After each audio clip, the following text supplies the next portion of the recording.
Paradise Lost by John Milton. Book 8, The Argument.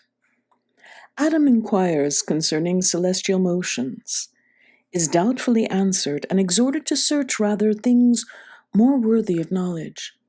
Adam assents, and still desirous to detain Raphael, relates to him what he remembered since his own creation, his placing in paradise, his talk with God concerning solitude and fit society, his first meeting and nuptials with Eve, his discourse with the angel thereupon, who after admonitions repeated departs.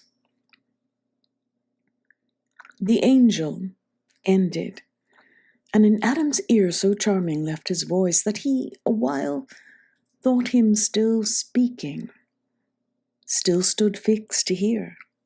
Then, as new waked, thus gratefully replied, "What thanks sufficient, or what recompense equal, have I to render thee, divine historian, who thus largely hast allayed the thirst I had of knowledge, and vouchsafed this friendly condescension to relate things else by me unsearchable, now heard with wonder, but delight, and is due with glory attributed to the high Creator. Something yet of doubt remains, which only thy solution can resolve. When I behold this goodly frame, this world of heaven and earth, consisting, and compute their magnitudes, this earth a spot, a grain, an atom, with the firmament compared, and all her numbered stars, that seem to roll spaces incomprehensible for such. Their distance argues, and their swift return diurnal, merely to officiate light, round this opacous earth, this punctual spot, one day and night. In all their vast survey, useless besides. Reasoning, I oft admired how nature, wise and frugal, could commit such disproportions with superfluous hand so many nobler bodies to create, greater so manifold to this one use. For aught appears, and on their orbs impose such restless revolution day by day repeated, while the sedentary earth, that better might with far less compass move, served by more noble than herself, attains her end without least motion, and receives as tribute such a sumless journey, brought of incorporeal speed, her warmth and light, speed, to describe those swiftness numbers fails. So spake our sire, and by his countenance seemed entering on studious thoughts abstruse, which Eve, perceiving where she sat retired in sight with lowliness majestic from her seat, and grace, that one who saw to wish her stay, rose, and went forth among her fruits and flowers, to visit how they prospered, bud, and bloom, her nursery. They at her coming sprung and touched, by her fair tendons gladlier grew. Yet went she not, as not with such discourse delighted, or not capable, her ear of what was high, such pleasure she reserved, Adam relating, she, sole auditress. Her husband, the relater, she preferred before the angel, and of him to ask chose rather. He, she knew, would intermix grateful digressions, and solve high dispute with conjugal caresses. From his lip not words alone pleased her. Oh, when meet now such pairs in love, and mutual honor joined, with goddess-like demeanor forth she went, not unattended, for on her as queen a pomp of winning graces waited still, and from her shot darts of desire into all eyes to wish her still in sight. And Raphael, now to Adam's doubt proposed, benevolent and facile, thus replied, "To ask or search, I blame thee not, for heaven is as the book of God before thee set, wherein to read his wondrous works, and learn his seasons, hours, or days, or months, or years. This to attain, whether heaven move or earth, imports not. If thou reckon right, the rest from man or angel, the great architect did wisely to conceal, and not divulge his secrets to be scanned by them who ought rather admire, or if they list to try conjecture. He, his fabric of the heavens, hath left to their disputes, perhaps to move his laughter at their quaint opinions, wide hereafter. When they come to model heaven and calculate the stars, how will they wield the mighty frame? How build, unbuild, contrive to save appearances? How gird the sphere with centric and eccentric, scribbled or, cycle and epicycle, orb and orb? Already by thy reasoning this I guess, who art to lead thy offspring, and supposest that bodies bright and greater should not serve the less not bright, nor heaven such journeys run, earth sitting still when she alone receives the benefit. Consider first that great or bright infers not excellence. The earth, though in comparison of heaven so small, nor glistering, may of solid good contain more plenty than the sun that barren shines, whose virtue on itself works no effect, but in the fruitful earth. There first received his beams, unactive else, their vigor find.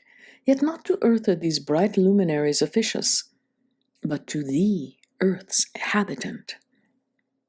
And for the heaven's wide circuit let it speak the Maker's high magnificence, who built so spacious and his line stretched out so far, that man may know he dwells not in his own, an edifice too large for him to fill lodged in a small partition, and the rest ordained for uses his Lord best known. The swiftness of those circles attribute, though numberless, to his omnipotence, that to corporal substances could add speed almost spiritual. Me thou think it's not slow, who since the morning hour set out from heaven where God resides, and ere midday arrived in Eden, distance inexpressible by numbers that have name. But this I urge, admitting motion in the heavens to show invalid that which thee to doubt it moved. Not that I so affirm, though so it seem to thee who hast thy dwelling here on earth. God, to remove his ways from human sense, placed heaven from earth so far, that earthly sight, if it presume, might err in things too high, and no advantage gain. What if the sun be center to the world, and other stars by his attractive virtue, and their own incited dance about him various rounds? Their wandering course now high, now low, then hid, progressive, retrograde, or standing still.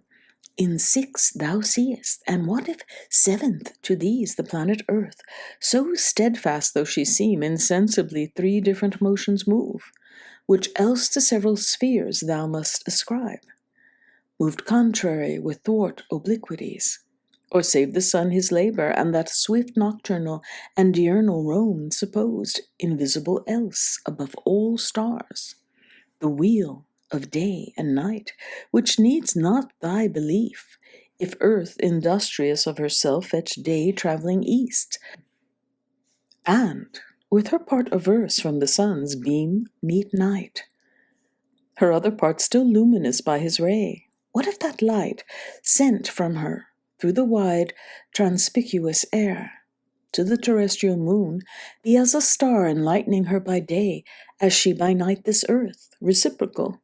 If land be there, fields and inhabitants, her spots thou seest as clouds, and clouds may rain, and rain produce fruits in her softened soil for some to eat, allotted there. And other suns, perhaps with their attendant moons, thou wilt descry communicating male and female light, which two great sexes animate the world, stored in each orb, perhaps, with some that live.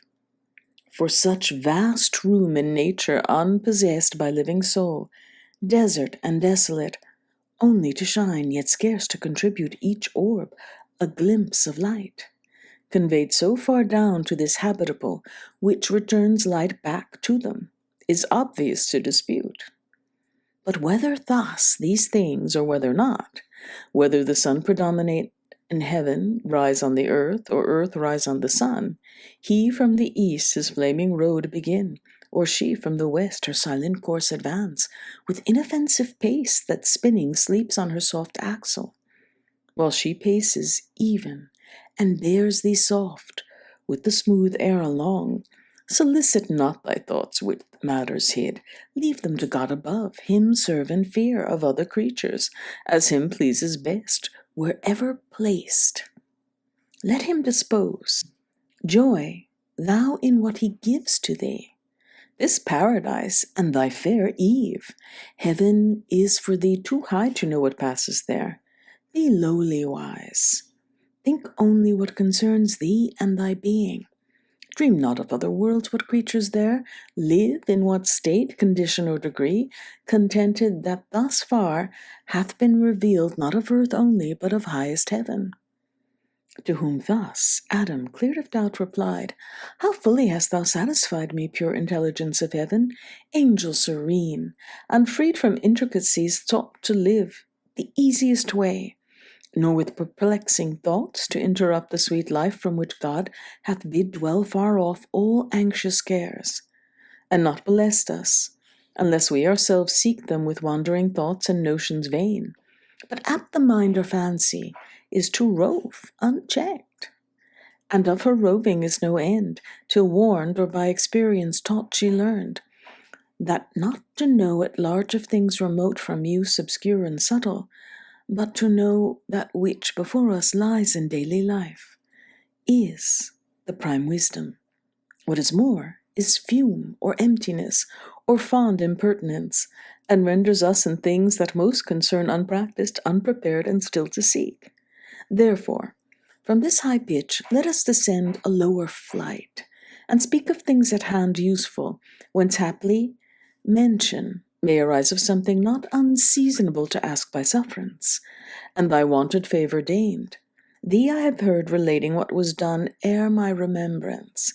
Now hear me relate my story, which perhaps thou hast not heard, and days not yet spent. Till then thou seest how subtly to detain thee I devise, inviting thee to hear while I relate, fond, were it not in hope of thy reply. For while I sit with thee, I seem in heaven, and sweeter thy discourse is to my ear than fruits of palm tree pleasantest to thirst and hunger both.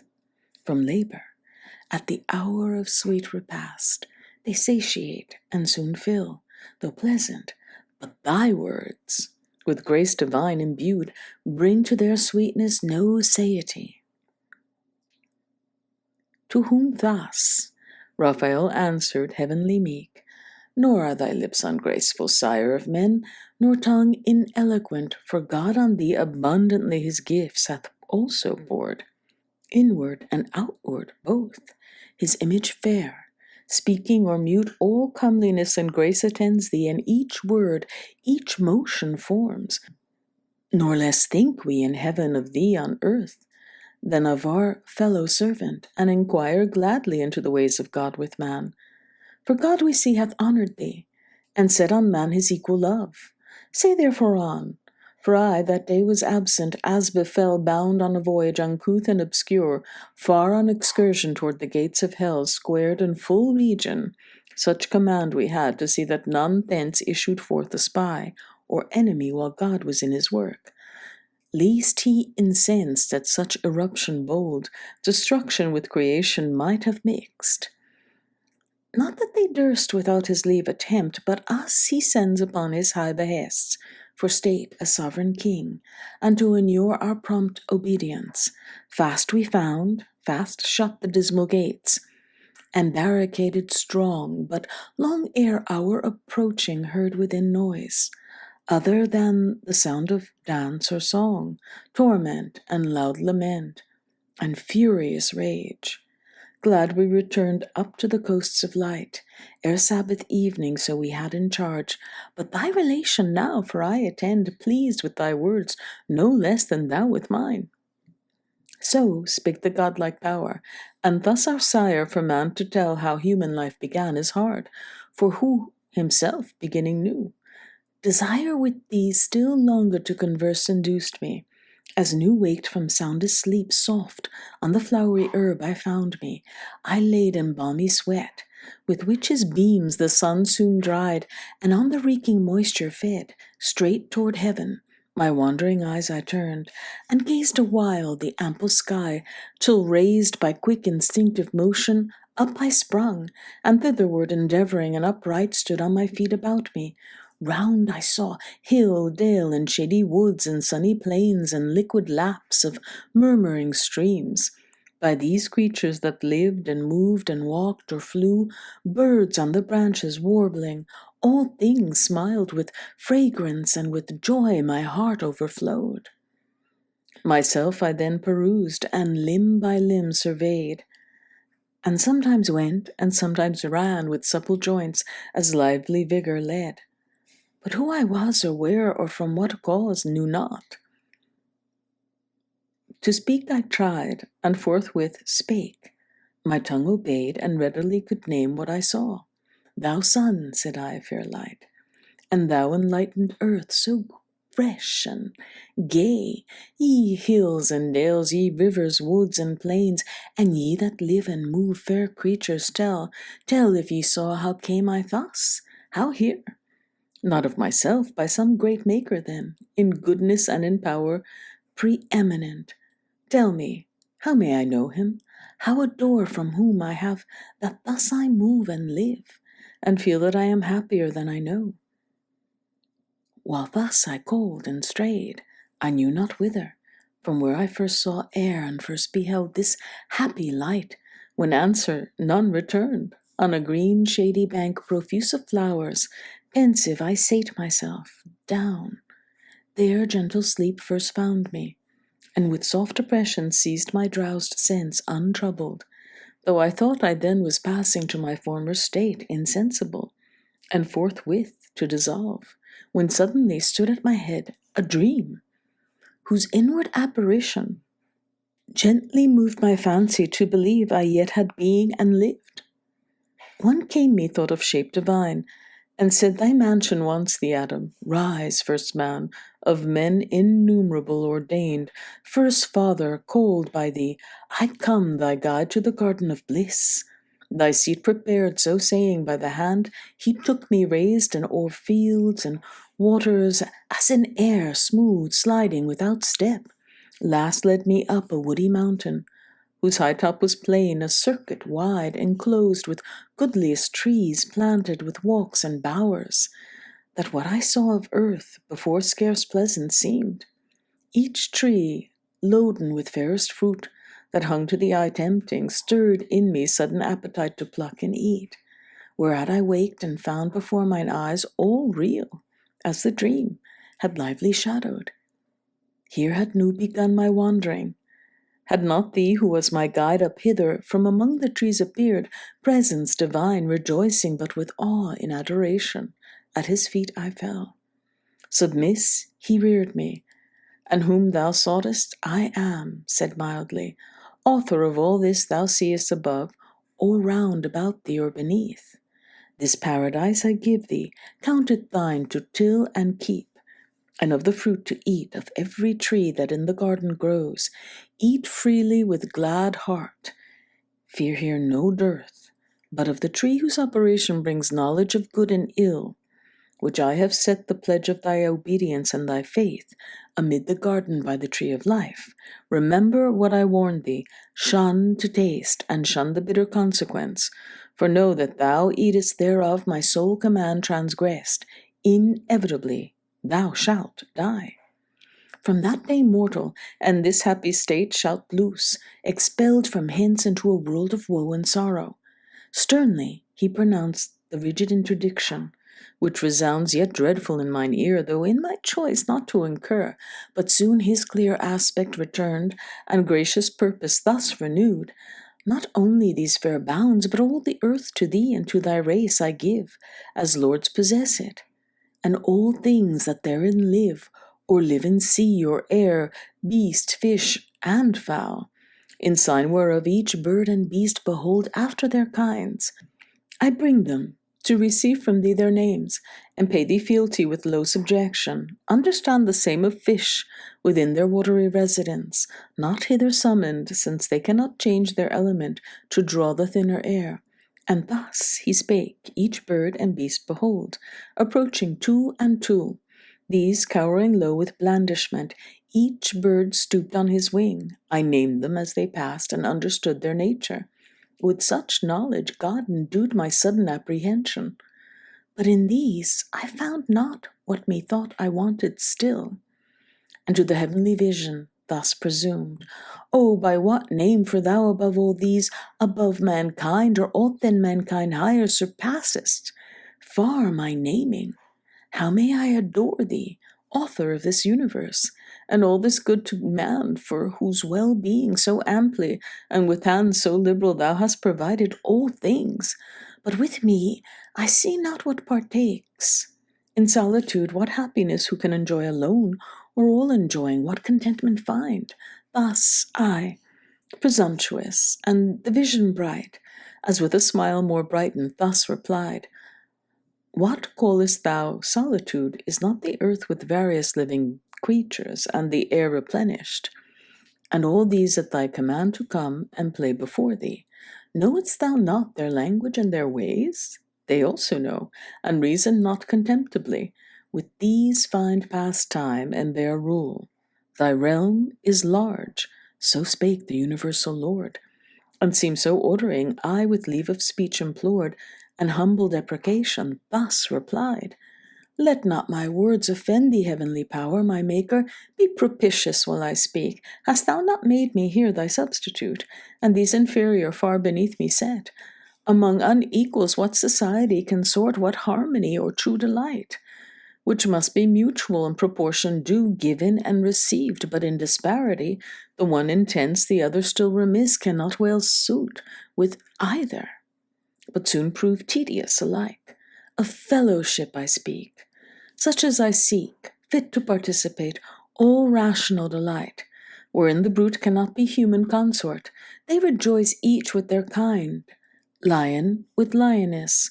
So fitly them in pairs thou hast combined, much less can bird with beast or fish with fowl so well converse, nor with the ox the ape. Worse then can man with beast, and least of all, whereto the Almighty answered, not displeased, A nice and subtle happiness I see thou to thy proposest is the choice of thy associates, Adam, and wilt taste no pleasure, though in pleasure solitary. What thinkest thou then of me, and this my state? Seem I to thee sufficiently possessed of happiness, or not? Who am alone from all eternity, for none I know second to me or like, equal much less. How have I then with whom to hold converse, save with the creatures which I made, and those to me inferior, infinite descents beneath what other creatures are to thee?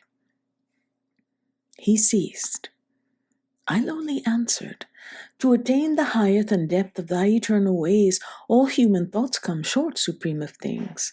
Thou in thyself art perfect, and in thee is no deficiency found. Not so is man, but in degree the cause of his desire by conversation, with his like to help or solace his defects. No need that thou shouldest propagate, already infinite, and through all numbers absolute, though one. But man by number is to manifest his single imperfection, and beget like of his like, his image multiplied, in unity defective, which requires collateral love, and dearest amity.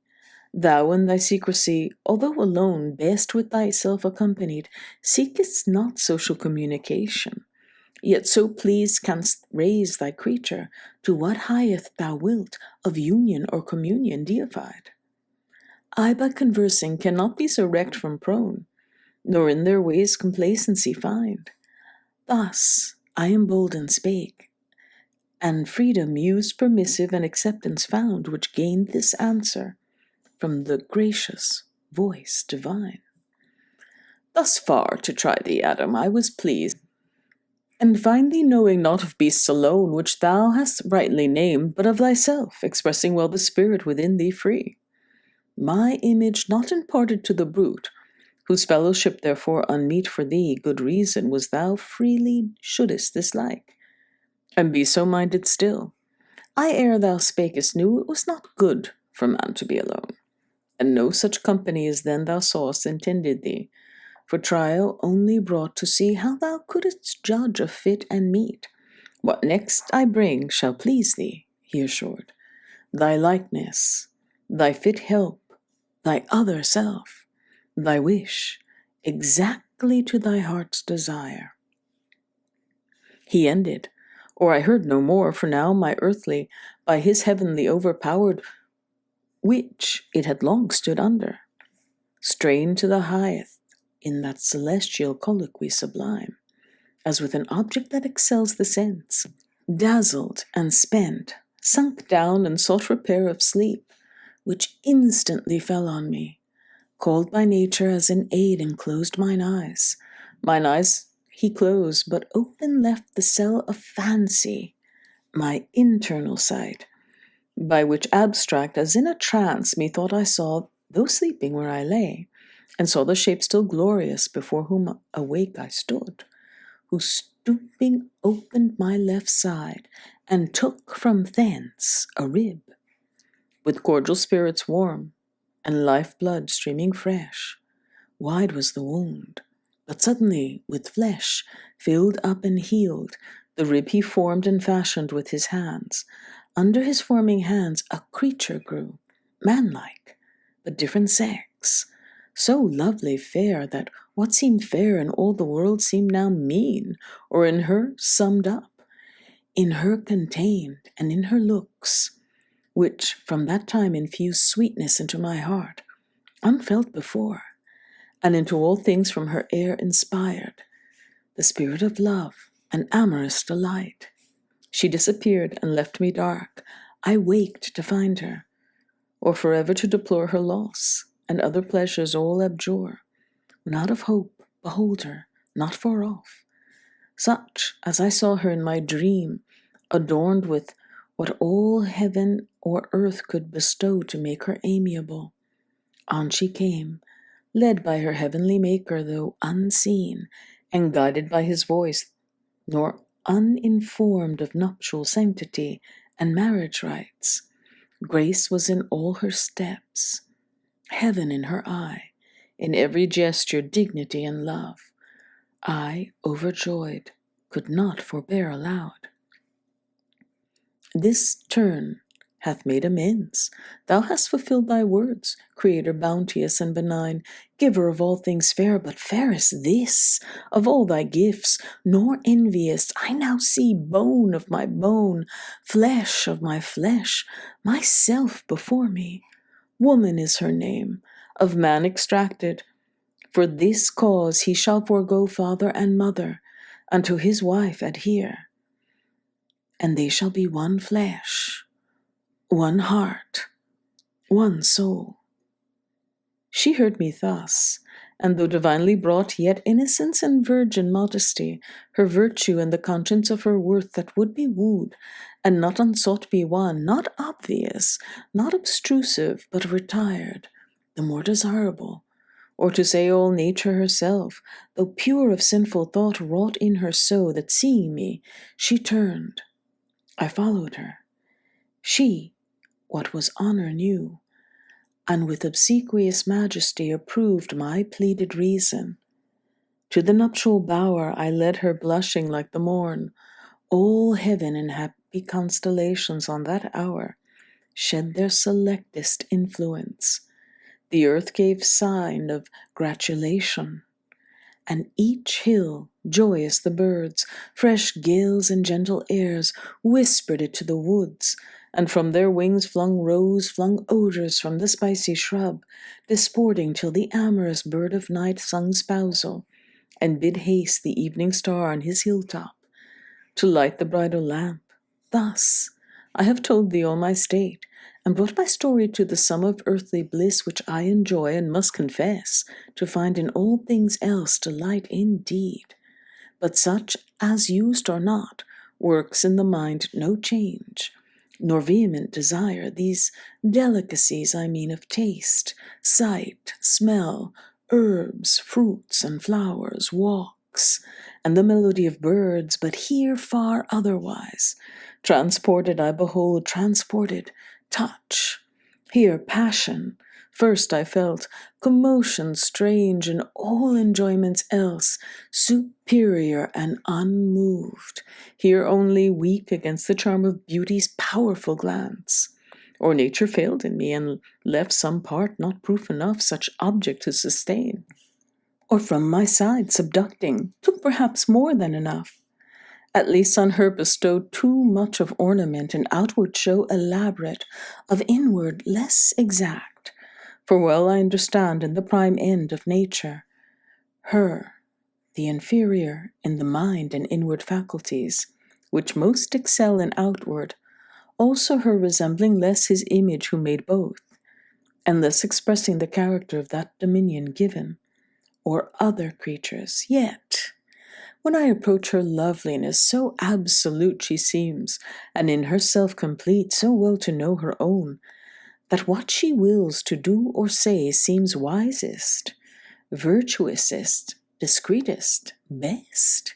All higher knowledge in her presence falls degraded.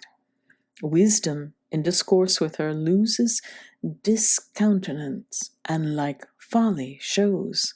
Authority and reason on her wait as one intended first, not after made occasionally, and to consummate all greatness of mind and nobleness their seat build in her loveliest, and create an awe about her, as a guard angelic placed, to whom the angel with contracted brow. Accuse not nature, she hath done her part. Do thou but thine, and be not diffident of wisdom, she deserts thee not. If thou dismiss not her, when most thou needest her nigh, by attributing overmuch to things less excellent, as thou thyself perceivest, for what admirest thou, what transports thee so, and outside, fair no doubt, and worthy well thy cherishing, thy honoring and thy love, not thy subjection, weigh with her thyself, then value. Oft times nothing profits more than self-esteem, grounded on just and right, well managed. Of that skill the more thou knowest, the more she will acknowledge thee her head. Unto realities yield all her shows, made so adorned for thy delight, the more so awful, that with honor thou mayest love thy mate, who sees when thou art seen least wise. But if the sense of touch whereby mankind is propagated seems such dear delight beyond all other, think the same vouchsafe to cattle and each beast, which would not be to them made common and divulged, if aught therein enjoyed were worthy to subdue the soul of man, or passion in him move. What higher in her society thou findest attractive, human, rational, love still. In loving thou dost well, in passion not. Wherein true love consists not, love refines the thoughts, and heart enlarges, hath his seat in reason, and is judicious, is the scale by which to heavenly love thou mayest ascend, not sunk in carnal pleasure, for which cause among the beasts no mate for thee was found. To whom thus, half abashed, Adam replied, neither her outside form so fair, nor aught in procreation common to all kinds, though higher of the genial bed by far, and with mysterious reverence I deem, so much delights me as those graceful acts, those thousand decencies that daily flow from all her words and actions, mixed with love and sweet compliance, which declare unfeigned union of mind, or in us both one soul, harmony to behold in wedded pair, more grateful than harmonious sound to the ear. Yet these subject not. I to thee disclose what inward thence I feel, not therefore foiled, who meet with various objects from the sense variously representing, yet still free. Approve the best, and follow what I approve. To love, thou blamest me not, for love thou sayest leads up to heaven, is both the way and guide. Bear with me then, if lawful what I ask. Love not the heavenly spirits, and how their love express they by looks only, or do they mix irradiance, virtual or immediate touch? To whom the angel with a smile that glowed celestial, rosy red, love's proper hue, answered, let it suffice thee that thou knowest us happy, and without love no happiness. Whatever pure thou in the body enjoyest, and pure thou wert created, we enjoy in eminence.